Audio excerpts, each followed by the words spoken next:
सर्वप्रथम सर्वांना श्री स्वामी समर्थ. स्वामी महाराजांच्या कृपेने तुमच्या सर्व चांगल्या इच्छा पूर्ण होत ही स्वामींचरणी प्रार्थना करते आणि आजच्या व्हिडिओला सुरुवात करते. नवरात्रीत आपल्या कुलदेवीची यथाशक्ती देवीची ओटी भरायची असते.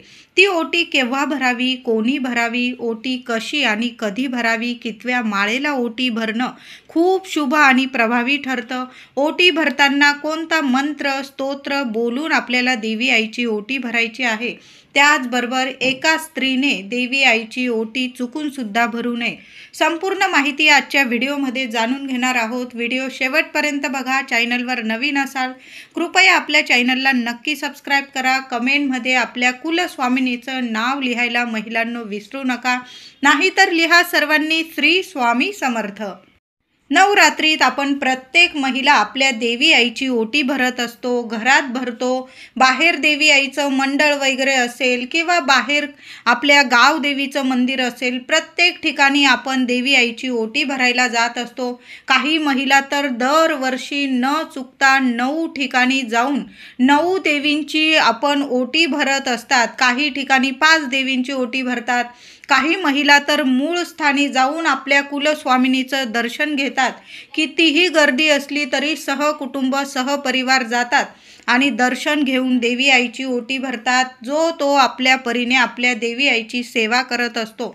आता मूळ स्थानी जाणं शक्य नसेल, काहींचं मूळ स्थान अगदी जवळ असतं, मग त्यांना जायला जमतं. आता काहींचं मूळ स्थान देवी आईचं मूळ स्थान कुलदेवी आईचं मूळ स्थान लांब असतं. मग काही ठिकाणी वर्षभराने जातात, कोणी 2 वर्षाने, कोणी 5 वर्षाने.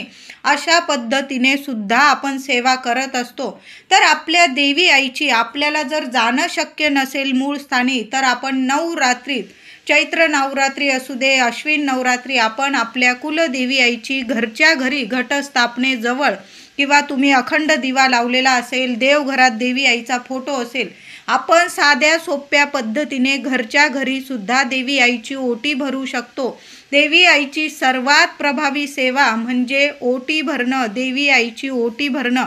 आता स्त्रियांनीच देवी आईची ओटी का भरावी, तर जगाची उत्पत्ती करणारी जगज्जननी आई अंबाबाई, संपूर्ण विश्व हे स्त्रीमध्ये सामावलेलं आहे. म्हणून स्त्रियांनी जगज्जननीची ओटी भरावी. हे सुख सौभाग्य आपल्या सर्व स्त्रियांना या विश्वाने देवी आईने स्वतः दिलेलं आहे. प्रत्येक स्त्रीची नाळ देवी आईच्या नाळेशी जोडलेली असते. म्हणून हा हक्क फक्त आपल्या स्त्रियांनाच मिळालेला आहे. बघा किती सोन्यासारखे, म्हणजे आपण स्त्री होऊन जन्माला आलेलो आहोत, हेच आपल्यासाठी खूप आहे. प्रत्येक स्त्रीमध्ये एक देवी आहे आणि या नवरात्रीत तर आपण आपल्या देवी आईची पूजा करतो, सेवा करतो. आपल्या स्वतःमध्ये एक देवी असते. जेव्हा एखादी स्त्री माहेरी जाते किंवा कुणी आपल्याकडं स्त्री आली आपल्या जवळची वगैरे, तर आपण तिची ओटी भरूनच पाठवणी करत असतो. म्हणून आपल्या घरी 9 दिवस घटी बसलेल्या सूक्ष्म स्वरूपी आपल्या कुलदेवी आईची ओटी आपल्याला नक्की भरायची आहे.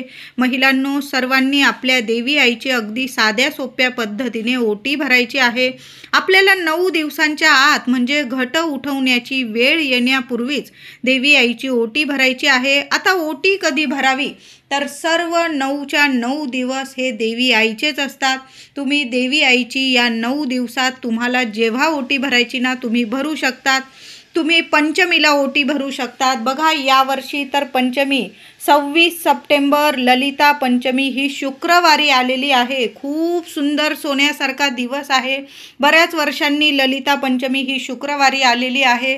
तुमची देवी आई महालक्ष्मी असेल किंवा आपली कुलदेवी आई 3.5 शक्तिपीठं ही तीच आहे, तिचंच रूप आहे. तर तुमची देवी आई कुठलीही असो, तुम्ही देवी आईची ओटी पंचमीला भरू शकता 26 तारखेला, किंवा 29 तारखेला सप्तमी आलेली आहे, किंवा 30 तारखेला अष्टमी आलेली आहे, किंवा 1 तारखेला नवमी आलेली आहे. तुम्हाला जेव्हा देवी आईची ओटी भरायची आहे ना, तुम्ही भरू शकता. सर्वच दिवस सोन्यासारखे आहे.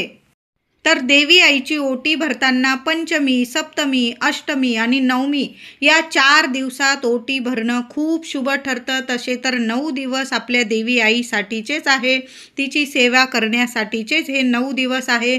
तर देवीची ओटी भरणं म्हणजे सुख सौभाग्य वर्धक आहे. आपल्याकडं जरी घट बसवलेलं असेल तरी आपण देवी मंदिरात जाऊन सुद्धा ओटी भरायची आहे. आता ज्यांना देवी मंदिरात जाणं शक्य असेल अशा महिलांनी घरी सुद्धा साध्या सोप्या पद्धतीने आपल्या कुलदेवी आईची घट बसलेले असो किंवा नसो, तुम्ही मंगल कलश भरलेला असेल, देवी आईचा नुसता तुमच्याकडं फोटो जरी असेल ना, तरी साध्या सोप्या पद्धतीने देवी आईची आपल्या देवघरात ओटी जरूर भरा महिलांनो.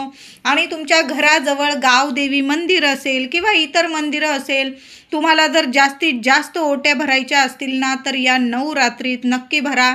एक घरात ओटी भरा, एक घराजवळ जे मंदिर असतं, आपली गावदेवी असते, आपल्या संपूर्ण गावाचं वेशीचं ती रक्षण करत असते. कुठलंच संकट ती कधी आपल्या गावावर, आपल्या लेकराबाळांवर येऊ देत नाही. म्हणून प्रत्येक महिलेने आपल्या घरात तर ओटी भरायचीच आहे, पण जी आपली गावाचं रक्षण करणारी गावदेवी असते ना, त्या देवी आईची सुद्धा ओटी भरणं खूप महत्त्वाचं आहे. तुम्ही मूळ स्थानी जाऊन तुमच्या कुलदेवी आईची ओटी सुद्धा भरू शकता, पण गावदेवीची ओटी सुद्धा भरणं तेवढंच गरजेचं आहे. तुम्हाला घरच्या घरी महिलांनो ओटी भरायची असेल, घटस्थापनेजवळ आपल्या देवघरात तुम्ही आधीच पहिल्या दिवशी भरली असेल, अतिशय उत्तम. राहिलेली असेल भरायची, तुम्ही पंचमीला भरू शकता, शुक्रवार आलेला आहे, सप्तमीला भरू शकता, अष्टमीला, नवमीला, म्हणजे घट हलवण्याच्या आधी देवी आईची ओटी योग्य पद्धतीने जरूर भरा. आता कोणत्या एका स्त्रीने देवी आईची ओटी भरू नये, तर ज्या स्त्रिया गर्भवती आहे त्यांनी देवीची ओटी भरू नये, कारण देवी आईनेच तुमची ओटी भरलेली आहे. तुमच्या ओटीत एक जीव जन्म घेत आहे. बाळ तुमच्या पोटात वाढत असताना तुम्ही पहिल्या महिन्यापासून ते डिलेवरी होऊन 1.25 महिना होईस्तोवर देवी आईची ओटी भरू शकत नाही. कुणाची ओटी भरू पण नका आणि कुणाकडून ओटी घेऊ सुद्धा नका. महिलांनो, या चुका अजिबात करू नका. तुम्ही म्हणाल अजून आम्हाला 7वा महिना लागलेला नाही, आम्ही देवी आईची ओटी भरू शकतो, असं करू नका.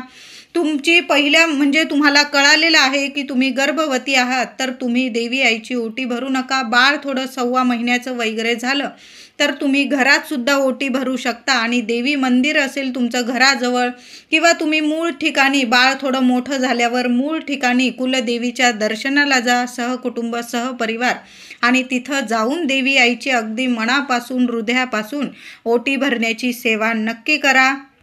काही वेळा बघा, आपण नवरात्रीत देवींच्या वेगवेगळ्या मंदिरात जाऊन देवी आईची ओटी भरत असतो, पण घरात मात्र घट बसवलेले असतील, आपण देवघरात देवी आईचा फोटो असतो, कुलदेवीची ओटी मात्र भरणं राहून जातं आपल्याकडून. आपण म्हणतो आपण देवी आईच्या मंदिरात गेलो, देवी आईची ओटी भरली, पण साक्षात देवी आई आपल्या घरात सूक्ष्म स्वरूपात आपल्या घरात वास करत आहे. ती आपल्या घरात आलेली आहे आणि आपण तिचीच ओटी भरणं राहून गेलेलं असतं. आपण असा विचार करतो जेव्हा देवांच्या मूळ स्थानी जाऊ तेव्हा देवी आईची तिथं जाऊन ओटी भरू, पण तसं नाही. आपण 9 दिवस देवीला घटात बसवलेलं आहे. तुम्ही मंगल कलश भरलेला असेल, अखंड दिवा ठेवलेला असेल, कुठलीही सेवा करा, देवी आई आपल्या घरात सूक्ष्म स्वरूपात वास करत असते, जागृत स्वरूपात वास करत असते. तिची पाठवणी म्हणजे 9 दिवसांचे घटस्थापना जेव्हा आपण हलवतो, तिची पाठवणी करतो, तिला ओटी भरल्याशिवाय अजिबात घट हलवू नका किंवा मंगल कलश उठवू नका किंवा अखंड दिवा लावत असाल, तो दिवा हलवण्याआधी देवी आईची ओटी महिलांनो साध्या सोप्या पद्धतीने घरच्या घरी जरूर भरा. देवी मंदिरांमध्ये सुद्धा जाऊन भरा. 5 ओट्या भरा, 7 भरा, 1 भरा, 2 भरा, 9 भरा, तुम्हाला जेवढ्या ओट्या जास्तीत जास्त भरता येईल ना तेवढ्या भरा, पण घरच्या घरी आपली देवी आईची ओटी भरायला अजिबात विसरू नका.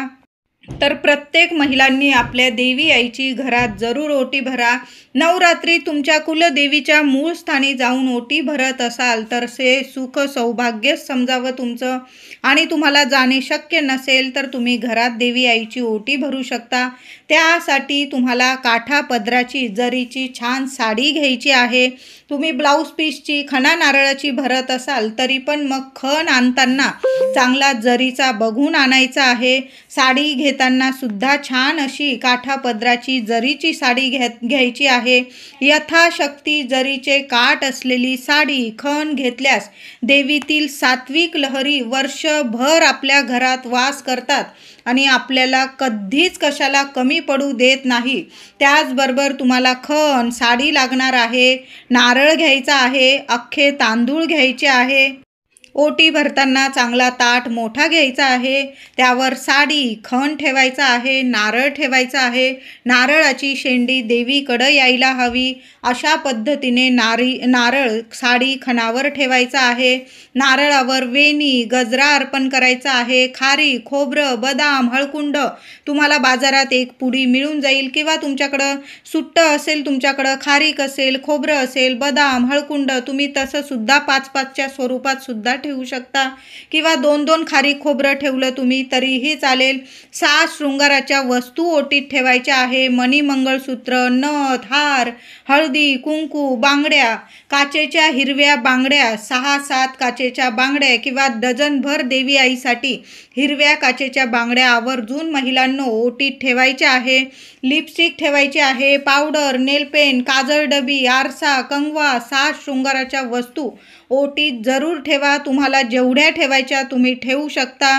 वेणी, फणी, तेल, कंगवा सर्व देवी आईला ज्या गरजेच्या आपण ज्या वापरतो त्या देवी आईच्या ओटीत जरूर ठेवाव्या.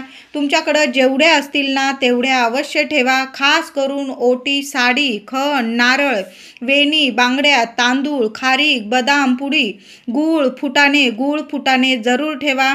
आणि देवीच्या ओटीत तुम्हाला एक वस्तू ठेवायची आहे, ती म्हणजे गोड पानाचा विडा.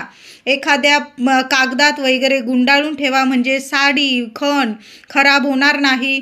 मग अशा पद्धतीने तांबूल तुम्ही ठेवू शकता. गोड पानाचा विडा किंवा तांबूल याशिवाय तुमची ओटी अपूर्ण आहे.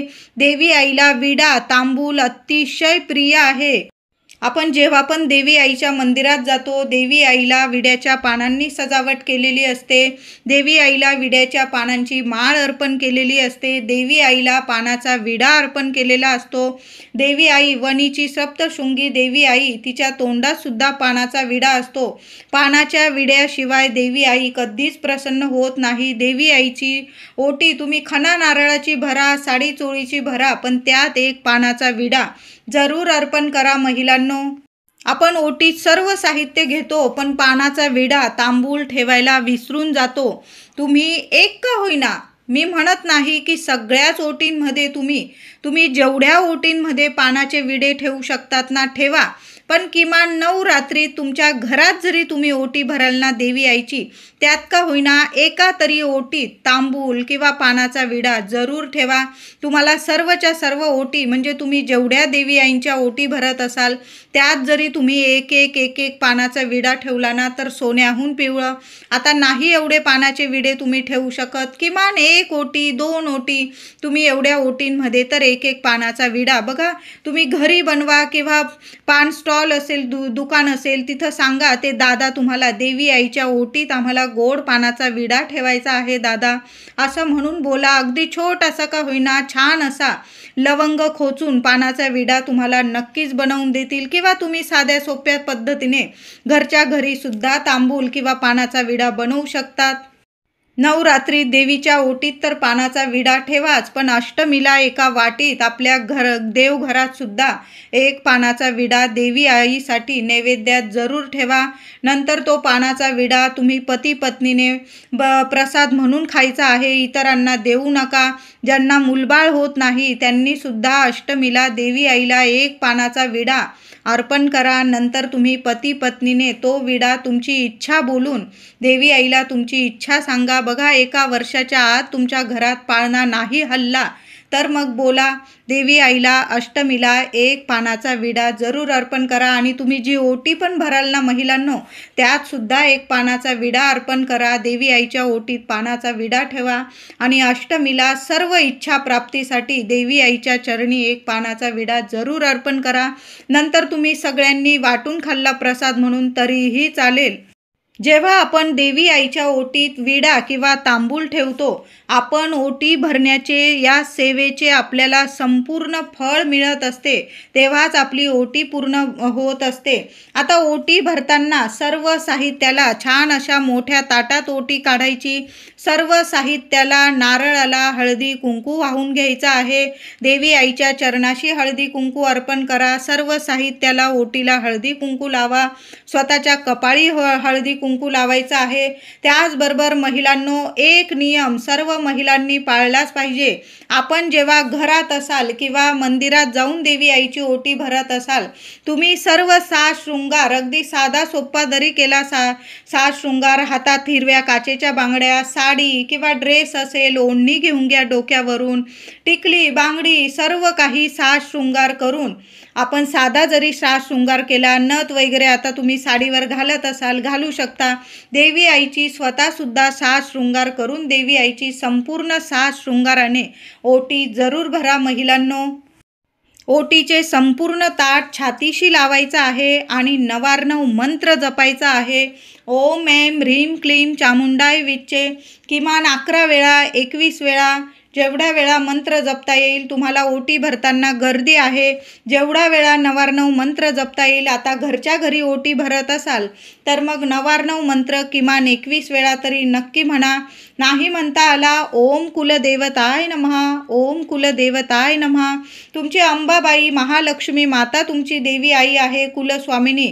तर मग साधा सोप्पा बीज मंत्र देवी आईला खूप प्रसन्न करतो. हा बीज मंत्र देवी आईचा ओम श्रीं नमः, ओम श्रीं नमः या मंत्राचा तुम्हाला मंत्र जपायचा आहे. ते ताट छातीशी लावा, तुमची इच्छा बोला आणि तुमच्या कुलदेवी आईचा मंत्र जपून आई माऊली उदो उदो, आई माऊली उदो उदो बोलून ओटी छातीशी धरून आईला अर्पण करायची आहे. प्रार्थना करा. आधी तुमच्या मनातील इच्छा आहे ती देवी आईला बोलून दाखवायची आहे. तू माझ्या घरात सूक्ष्म स्वरूपात वास करत आहे. माझ्याकडून माझ्या परिवाराकडून तुझ्या सेवेत चूकभूल झाली असेल, क्षमा कर. माझ्या घर परिवारावर तुझी कायम अखंड कृपा माया राहू दे. आणि ओटी हळूच घटाला स्पर्श करून देवी समोर घटासमोर ठेवून द्यायची आहे. तुम्ही घट बसवलेला नसेल, देवी आईचा फोटो असेल, फोटोला अलगद स्पर्श करून देवी आईजवळ ती ओटीचं ताट अर्पण करायचं आहे तुम्हाला. देवी आईची ओटी भरताना एक माळ नवार्णव मंत्राची करा. बाहेर ओटी भरत असाल, जेवढ्या वेळा मंत्र जपता आला तेवढ्या वेळा नक्कीच जपायचा प्रयत्न करा. पण जेव्हा घरात अगदी शांततेत ओटी भरत असाल महिलांनो, एक माळ नवार्णव मंत्राची करा. एक माळ तुमच्या कुलदेवी आईचा तुम्ही रोज नित्य जो मंत्र पठण करतात, बोलतात, येता जाता उठता बसता तो मंत्र एक माळ जपा. एक वेळा सिद्ध कुंजिका स्तोत्र पठण अवश्य करा आणि मग ओटी भरायची आहे आपल्या देवी आईची. आता घरात भरलेल्या ओटीचं काय करावं, बऱ्याच महिलांना असा प्रश्न पडतो. तर महिलांनो, ती साडी असेल, तुम्हाला जर ती ओटीच्या ओटी एखाद्या मंदिरात जवळच्या मंदिरात देता आली तर अतिशय उत्तम. तुमच्या घराजवळ जर एखादी सवाष्ण स्त्री असेल, तुम्ही तिच्यावर खूप प्रेम करतात, म्हणजे ती पण तुमच्यासाठी खूप जीव टाकते आणि तुम्ही पण तिच्यावर जीव ओवाळून टाकता, अशा तुम्ही एखाद्या सवाष्ण स्त्रीला संपूर्ण ओटी देऊ शकतात. आता तुम्हाला कुणालाच द्यायची नसेल तर देवी आईचा प्रसाद आहे. आपण देवी आईची ओटी भरतो तर ते साहित्य तुम्ही स्वतःसुद्धा आपल्या लेकरांनी देवी आईचं वापरलं साहित्य काही हरकत नाही. आपण देवी आईची आठवणीने ओटी भरतो ना, हेच तिच्यासाठी खूप आहे. तिचा आशीर्वाद आहे. वर्षभर ती ओटी तुम्ही म्हणजे साडी वापरू शकता. जो ब्लाऊज पीस असेल, खण असेल, त्याचं तुम्ही ब्लाऊज शिवू शकता. वर्षभर बघा देवी आईचा आशीर्वाद तुमच्या जवळ राहील कायम. जी वेणी असेल ती तुम्ही केसात माळायची आहे. जो तांबूल वगैरे असेल, विडा असेल, तो तुम्ही प्रसाद म्हणून खायचा आहे. कोणी बायका 5-5 फळं ठेवतात किंवा केळी, ते तुम्ही सर्वांनी घरात प्रसाद स्वरूप फळं वगैरे खायचे आहे. साज शृंगाराचं साहित्य असेल ते महिलांनो तुम्ही स्वतः वापरलं काही हरकत नाही. अशा साध्या सोप्या पद्धतीने घरात ओटी भरा आणि ते साहित्य तुम्ही स्वतः जरी वापरलं किंवा घराजवळ गावदेवी मंदिर असेल तिथं जरी संपूर्ण ओटी चढवून आला देवी आईच्या चरणाशी तरीही चालेल. या 9 रात्री तुमच्या घरी जर कोणी महिला आली, सवाष्ण आली किंवा एखादी कन्या आली तर तिला खाली हात पाठवू नका. वर्षातली सर्वात मोठी देवी आईची सेवा म्हणजे देवी आईची नवरात्रीत ओटी भरणं. तर बऱ्याच महिला देवी आईची नवरात्रीत ओटी भरताना सप्तमी, अष्टमी आणि नवमी या 3 दिवसात खास करून जास्तीत जास्त महिला देवी आईची ओटी भरत असतात. घरात असतील, बाहेर जाऊन देवी मंदिरात, जास्त करून सप्तमी, अष्टमी आणि नवमी या 3 दिवसात देवी आईची ओटी भरली जाते. तर महिलांनो, तुम्ही या 3 दिवसात ओटी भरणार असाल तर या अशुभ काळात चुकून सुद्धा ओटी भरू नका. तुम्ही जर राहू काळ मानतात तर या राहू काळात, या 3 दिवसाचा आता मी राहू काळ सांगणार आहे, या 1-2 तासात अजिबात चुकून सुद्धा ओटी भरू नका. तर सोमवार 29 सप्टेंबर सोमवार सप्तमी आलेली आहे, 7वी घटाची माळ. तर सोमवारी सकाळी 7 ते 9 हा अशुभ काळ असणार आहे, राहू काळ असणार आहे.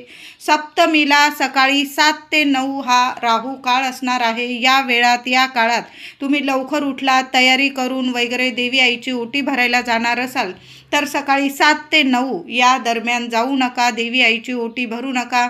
9 नंतर संपूर्ण दिवस अगदी रात्रीच्या 12 वाजेपर्यंत ओटी भरली ना तुम्ही तरीही चालेल. आता अष्टमी, दुर्गा अष्टमी 30 सप्टेंबर 2025 मंगळवार रोजी आलेली आहे. तर तुम्ही अष्टमीला, बऱ्याच महिला अष्टमीला ओटी भरत असतात. तर अष्टमीला ओटी भरत असाल तुम्ही 30 सप्टेंबरला तर दुपारी 3 ते 4 हा अशुभ काळ असणार आहे. या वेळात, या काळात दुपारी 3 ते 4 हा 1 तासाचा अशुभ काळात चुकून सुद्धा महिलांनो ओटी भरू नका. आता काही महिला नवमीला ओटी भरणार असतील, घट हलवण्याच्या आदल्या दिवशी ओटी भरणार असाल बुधवारी 1 ऑक्टोबरला, तर मग तुम्ही दुपारी 12 ते 1 हा 1 तासाचा अशुभ काळात चुकून सुद्धा ओटी भरायची नाही. कळालं असेल माझ्या सर्व महिलांना. तुम्ही जर सप्तमीला ओटी भरत असाल तर सकाळी 7 ते 9 हा 1 तासाचा काळ जाऊ द्या, अशुभ काळ, मग ओटी भरा. तुम्ही अष्टमीला, दुर्गाष्टमीला ओटी भरणार असाल मंगळवारी तर 3 ते 4 दुपारचा राहू काळ जाऊ द्या. बुधवारी नवमीला तुम्ही ओटी भरणार असाल 1 ऑक्टोबरला तर दुपारी 12 ते 1 हा अशुभ काळ आहे. या 3 दिवसाचा मी तुम्हाला राहू काळ सांगितलेला आहे.